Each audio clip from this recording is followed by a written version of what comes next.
अस्सलामुअलैकुम dear students, आज हम communication skills and report writing के सेकंड चैप्टर के जो शॉर्ट क्वेश्चन हम कर रहे थे, लास्ट क्वेश्चन वो भी हमने डिस्कस करना है और उसके बाद आगे टू लॉन्ग क्वेश्चन हमने डिस्कस करने हैं। सो हमारे पास जो लास्ट क्वेश्चन था वो है डिफाइन लिसनिंग। हमने डिफाइन करना है लिसनिंग को, what is listening, and then we will discuss on the long question define listening and effective listening. ठीक है, तो हमने लिसनिंग को डिफाइन करना है और इफेक्टिव लिसनिंग को भी डिफाइन करना है। ठीक है, सो उसके बाद हमने बताना है एंड टाइप्स ऑफ लिसनिंग, और उसके बाद हमने उसकी टाइप्स भी बतानी है। ठीक है, यानी लिसनिंग की जो टाइप्स है वो हमने वन बाय वन जो है उसको डिस्कस करना है। उसके बाद जो तीसरा क्वेश्चन है, यानी सेकंड क्वेश्चन जो है हमारे पास है वो प्रिंसिपल ऑफ एक्टिव लिसनिंग, यानी मौसर समाज के जो अमली असूल हैं वो हमने बताने हैं। ठीक है, तो सबसे पहले हम इसको डिस्कस करते हैं लिसनिंग। तो before going to start this we must clear the concept of hearing and listening. ठीक है, मैंने इसके ऊपर ऑलरेडी इसके ऊपर लेक्चर दे चुका हूँ और मैंने डिस्कस कर चुका हूँ। ये चीजें याद रखें कि हियरिंग जो होती है वो अनकॉन्शियसली जो आपके कानों में साउंड आती है वो हियरिंग कहलाती है। जिसके एग्जांपल मैंने दी थी आपको कि आप एक क्लासरूम में बैठे हैं और एक लेक्चरर आपको लेक्चर दे रहा है और ऊपर फैन भी चल रहे हैं, और फैन के जो चलने की साउंड है वो आपके कानों में तो पड़ रही है, लेकिन आपकी अटेंशन उनकी तरफ नहीं है, लेकिन अनकॉन्शियसली अनअटेंटिवली आपके कानों में जो वो साउंड पड़ रही है वो हियरिंग है। और लिसनिंग उस वक्त क्या हो रही होती है जो आप अपने लेक्चरर की, अपने टीचर की बात को तवज्जो के साथ सुन रहे होते हैं, that is known as listening. So एक बात और भी याद रखें कि लिसनिंग के लिए एक जो है ये असूल अपना लें कि आपकी लिसनिंग को तब लिसनिंग होगी जब आप माइंड रखेंगे नाउ और नेवर, अब नहीं तो कभी नहीं। इसका मतलब ये है कि आप अगले बंदे की बात को, अपने स्पीकर की बात को तवज्जो के साथ सुनेंगे और उस अपनी पूरी तवज्जो, अपना पूरा फोकस जो है उसकी बातों पर रखेंगे, उसकी गुफ्तगू पर रखेंगे, तो फिर क्या होगा, आपको लिसनिंग होगी। अदरवाइज अगर आपने नो और नेवर वाला फार्मूला नहीं अपनाया फिर वो हियरिंग तो हो सकती है, लिसनिंग नहीं हो सकती। तो याद रखें कि लिसनिंग में ये याद रखें कि आप जो है वो फोकसली, अटेंटिवली और कॉन्शियसली जो चीज़ों को जब आप सुनते हैं और उनको अंडरस्टैंड करने की कोशिश करते हैं और अपने ही माइंड में अंडरस्टैंड करने के बाद वो उसको अपने अल्फाज में उसको फीडबैक देने की भी कोशिश करते हैं। जब आपने आप इस लेवल पे आप ले जाते हैं कि हमने इसका फीडबैक देना है, अगले बंदे की गुफ्तगू को सुन के इसका जवाब देना है, पॉजिटिव रिस्पांस देना है, तो वो क्या कहलाएगी, लिसनिंग कहलाएगी और वो एक्टिव लिसनिंग भी होगी। ठीक है, सो हियरिंग में भी आपको फार्मूला होगी, तो ये हियरिंग का भी मैंने कंसेप्ट आपको ऑलरेडी क्लियर कर दिया है। ठीक है जी, तो अब हमारे पास जो लॉन्ग क्वेश्चन है, फर्स्ट लॉन्ग क्वेश्चन है इफेक्टिव लिसनिंग। मौसर लिसनिंग जो है वो क्या है, मौसर समाज क्या है वो हमने डिस्क्राइब करना है और टाइप्स ऑफ लिसनिंग जो है वो बतानी है। तो याद रखें लिसनिंग के प्रोसेस में जो है वो कौन होता है, एक तो आपका एक स्पीकर होता है जो गुफ्तगू करने वाला होता है, वो स्पीकर कहलाता है। दूसरा लिसनर आपको बोलते हैं, ये यानी टू वे प्रोसेस होता है लिसनिंग का। सो उनमें याद रखें कि उनमें जो रिलेशनशिप है वो क्या है, वो आपने माइंड में रखना है। वो रिलेशनशिप आपका ठीक होना चाहिए। रिलेशनशिप से मतलब ये है कि आप अपने बंदे को एक्सेप्ट करते हैं या नहीं करते हैं। ठीक है, उसके बाद अगर आपने उसको एक्सेप्ट किया, उसके मौजू को देखा हुआ है, उसके स्पीकर को आप जानते हैं या उससे आप फेमिलियर हैं, तो हमेशा आप कोशिश करेंगे कि आप उसको अंडरस्टैंड करेंगे, अंडरस्टैंडिंग करने की कोशिश करेंगे, उसकी गुफ्तगू को समझने की कोशिश करेंगे और उसके ऊपर तवज्जो देंगे। और तवज्जो देने का मतलब आपका ये होगा, मकसद ये होगा, विजन ये होगा कि उसकी जो गुफ्तगू है, जो इंफॉर्मेशन हमें दे रहा है, उसी गुफ्तगू को हमने अपने ही अल्फाज में उनको एनालाइज करना है, उनका क्रिटिकल पॉइंट ऑफ व्यू से भी देखना है। ठीक है, उनका अपने स्पीकर को फीडबैक भी देना है। तो जब आप ये चीज़ें अपने माइंड में रख के लिसनिंग करेंगे तो वो आपकी इफेक्टिव लिसनिंग होगी। ठीक है।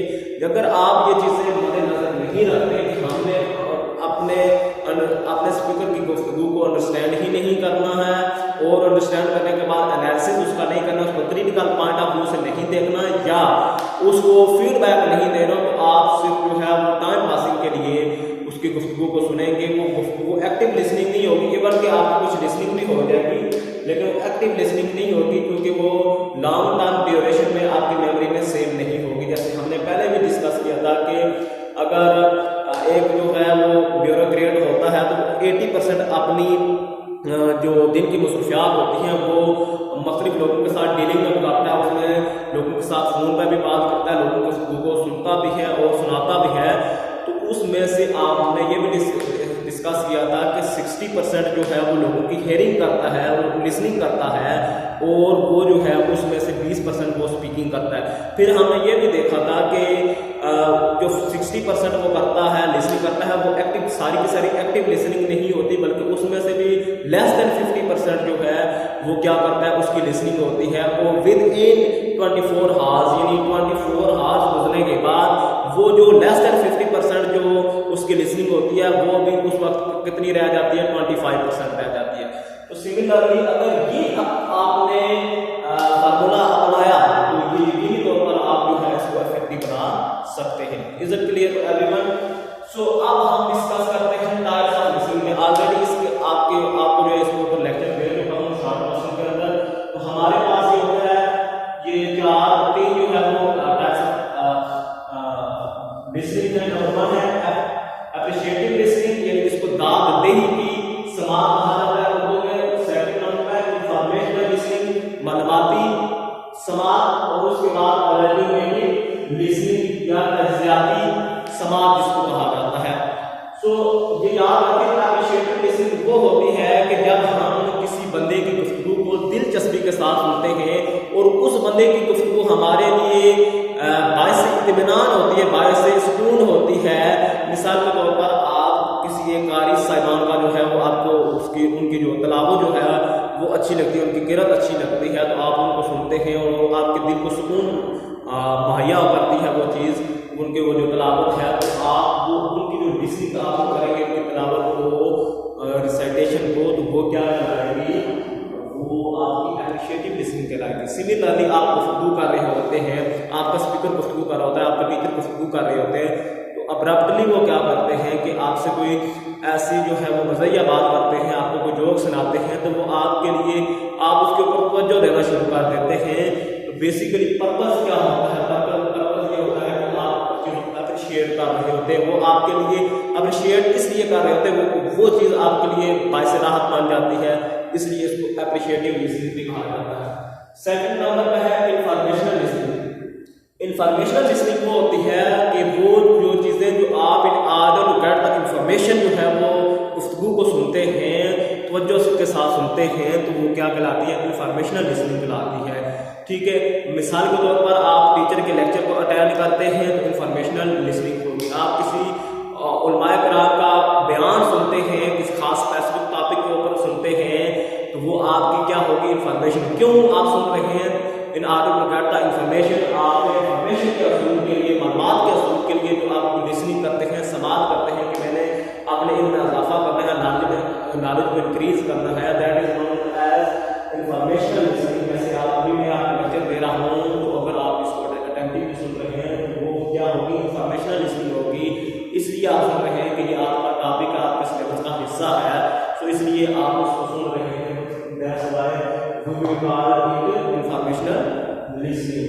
So the third one, the last one type of listening is evaluative listening. Evaluative listening का मतलब होता है तज्जियाती लिसनिंग। आप अगले बंदे की, आपके स्पीकर की लिसनिंग को इस पॉइंट ऑफ व्यू से देखते हैं कि आप उसके हर एस्पेक्ट को, हर पहलू को जो है उसका जायजा लेते हैं, उसका आप तज्जिया करते हैं, उसके ऊपर क्रिटिसिज्म करते हैं, उसको क्रिटिकल पॉइंट ऑफ व्यू से देखते हैं। आप उसकी गुफ्तगू इस पॉइंट ऑफ व्यू से देखते हैं कि हमने इसके सारे गुफ्तगू के पहलू को देखना है, एस्पेक्ट को देखना है कि कौन सी वो चीज़ें जो है वो किस डायमेंशन में वो बात कर रहा है, कौन से पॉइंट ऑफ व्यू से वो बात कर रहा है, किस कॉन्टेक्स्ट में वो बात कर रहा है। तो वो आप जब अगले बंदे की गुफ्तगू को इस पॉइंट ऑफ व्यू से देखेंगे तो that will be a evaluative listening, यानी आप गुफ्तगू को उसकी जो समाअत करेंगे, गुफ्तगू की समाअत करेंगे, इस पॉइंट ऑफ व्यू से करेंगे कि हमने इसकी बातों की छानबीन करनी है, इसको वैल्यू एड करना है, इसको क्रिटिकल पॉइंट ऑफ व्यू से बयान करना है, हमने अपने अल्फाज में इसको देखना है और फिर उसको जो है वो किसी के साथ कंपेयर करना है, कंपैरिजन करना है, उसको फैक्ट्स के साथ कंपैरिजन करना है। तो ये आप क्रिटिकल पॉइंट ऑफ व्यू से जब लिसनिंग करते हैं तो that is called as evaluative listening या टैक्सियाती listening. So it is clear everyone, ये हमारा जो है लॉन्ग क्वेश्चन था, चैप्टर नंबर 2 का फर्स्ट लॉन्ग क्वेश्चन था, जिसमें हमने डिस्कस किया लिसनिंग और इफेक्टिव लिसनिंग के बारे से भी हमने डिस्कस कर दिया है, ठीक है जी, और टाइप्स ऑफ लिसनिंग के बारे से भी डिस्कस करें। अब हमारे पास जो सेकंड क्वेश्चन है वो describe principle of active listening. अगर आपके पास वो अवेलेबल है तो पेज नंबर 52 ओपन कीजिए। सो उसमें हमने ये पढ़ना है कि वो पूछ रहा है describe principle of active listening. Active listening की जो मौसर समाअत होती है उसके जो असूल हैं वो आपने जो है वो डिस्क्राइब करना है, यानी वो कौन से असूल अपना के हम अपनी समाअत को मौसर बना सकते हैं, इफेक्टिव बना सकते हैं।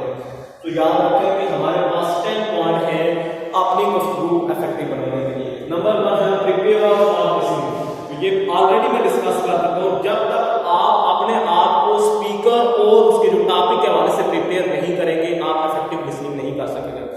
आप सबसे पहले आप जिस बंदे को सुनने जा रहे हैं उसके बारे में आपको नॉलेज होना चाहिए कि किस तरह का वो स्पीकर है, किस तरह की मालूमात देना चाहता है, कौन से टॉपिक के ऊपर बात करने जा रहा है।